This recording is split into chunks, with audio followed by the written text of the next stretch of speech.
आप सभी शिक्षक साथियों का स्वागत है, अभिनंदन है। एक आदेश आया है महानिदेशक स्कूल शिक्षा एवं राज्य परियोजना निदेशक कार्यालय से। प्रेषक हैं इस पत्र के आदेश के महानिदेशक स्कूल शिक्षा उत्तर प्रदेश लखनऊ, सेवा में जिला बेसिक शिक्षा अधिकारी समस्त जनपद उत्तर प्रदेश। इसकी दिनांक की बात करें तो यह है 10 अगस्त 2022 का। विषय जो इंगित किया गया है, शैक्षिक सत्र 2022-23 में डीबीटी प्रक्रिया के अंतर्गत छूटे हुए अवशेष छात्राओं के संबंध में। देखिए, पहला फेज जो था डीबीटी का वह समाप्त हो चुका है और अब दूसरा फेज आया है, द्वितीय चरण आया है। और पहले फेज के अंतर्गत, पहले चरण के अंतर्गत जो 1200 रुपये थे वो बच्चों के खातों में प्रेषित किए जा चुके हैं डीबीटी के माध्यम से। 1200 रुपये प्रति छात्र की दर से धनराशि उनके माता पिता अभिभावक के आधार सीडेड बैंक खातों में डीबीटी के माध्यम से प्रेषित किए जाने से संबंधित प्रथम चरण की प्रक्रिया संपन्न हो चुकी है। अब इसके बाद दूसरा चरण बता रहे हो। कतिपय छात्र छात्राएं प्रथम चरण की प्रक्रिया में शामिल होकर लाभान्वित होने से वंचित रह गए, मतलब जो छात्र वंचित रह गए, इन छात्र छात्राओं को शीघ्र ही द्वितीय चरण की प्रक्रिया में सम्मिलित कर लाभान्वित किया जाना है, मतलब सेकंड फेज जो शुरू हो रहा है डीबीटी का। अतः द्वितीय चरण की प्रक्रिया की तैयारी हेतु निम्नलिखित निर्देश दिए जाते हैं। अब इसमें जो दूसरा फेज शुरू हो रहा है, दूसरा चरण शुरू हो रहा है, इसमें हमारे टीचर्स को क्या क्या चीज़ें करनी है, किन किन बिंदुओं पर ध्यान देना है, उस पर हम लोग चर्चा करते हैं। पहला बिंदु जो आ रहा है वो आ रहा है प्रेरणा पोर्टल पर अंकित कतिपय विद्यालयों का विवरण यूडाइस पोर्टल के अनुरूप न होने के कारण उन विद्यालयों के बच्चे डीबीटी की प्रक्रिया में शामिल नहीं हो पाए। ऐसे विद्यालयों की सूची प्रेरणा पोर्टल के जिला बेसिक शिक्षा अधिकारी लॉगिंग पर उपलब्ध है। इन विद्यालयों के विवरण यूडाइस से मिलान कर 2 दिवस के अंदर पूर्ण और सही करे जाएं। 2 दिन का समय दिया गया है और डीबीटी की प्रक्रिया के अंतर्गत जो बच्चे शामिल नहीं हो पाए थे उनकी सूची जो है वो बीएसए साहब की पोर्टल पर मौजूद है। इन विद्यालयों के विवरण यूडाइस से मिलान कर 2 दिन के अंदर आपको सत्यापित करने हैं, सुधार करना है।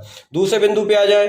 कतिपय बच्चों का अध्यापकों द्वारा प्रेरणा पोर्टल पर पंजीकरण के उपरांत उन्हें सत्यापित किए जाने से संबंधित कोई कार्य नहीं किया गया है, जिससे यह स्पष्ट नहीं हो रहा है कि उन बच्चों का आधार है अथवा नहीं। ऐसा बच्चों का अध्यापकों के माध्यम से 1 सप्ताह के अंदर सत्यापन का कार्य सुनिश्चित किया जाए। अब देखिए, इसमें क्या कहना चाह रहा है, जिन बच्चों का आधार बना है उनको भी वेरीफाई करना था और जिनका आधार नहीं बना है कायदे में उन्हें भी वेरीफाई करना था। हमारे कुछ अध्यापक जो है, हमारे जो हेड है, वो इंचार्ज हैं, उन्होंने, कुछ लोगों ने वेरीफाई किया लेकिन कुछ ने नहीं किया। इस बिंदु में उसी बात का जिक्र हो रहा है। अब तीसरे बिंदु पे आ जाते हैं। जो बच्चे प्रेरणा पोर्टल पर आधार नॉट अवेलेबल वाले कॉलम में प्रदर्शित हो रहे हैं उनका आधार बनवाकर प्रत्येक दशा में 31 अगस्त 2022 तक प्रमाणीकरण का कार्य पूर्ण किया जाए। चौथे बिंदु पे आते हैं। जिन बच्चों के आधार प्रमाणीकरण के सभी अटेम्प्ट पूरे हो गए हैं किंतु किन्हीं कारणों से आधार प्रमाणित नहीं हो पाया, वे आधार नॉट वेरीफाइड के कॉलम में प्रदर्शित हो रहे हैं।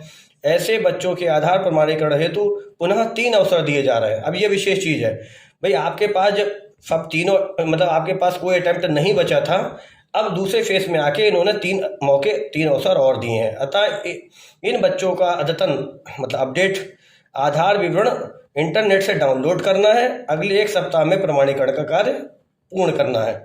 5वें बिंदु पे आते हैं। प्रथम चरण में कतिपय अभिभावकों के बैंक खाते आधार से सीडेड नहीं पाए गए। ऐसे अध्यापकों का विवरण अध्यापक के मोबाइल ऐप, मतलब जो आपका डीबीटी है, तथा उसका संख्यात्मक विवरण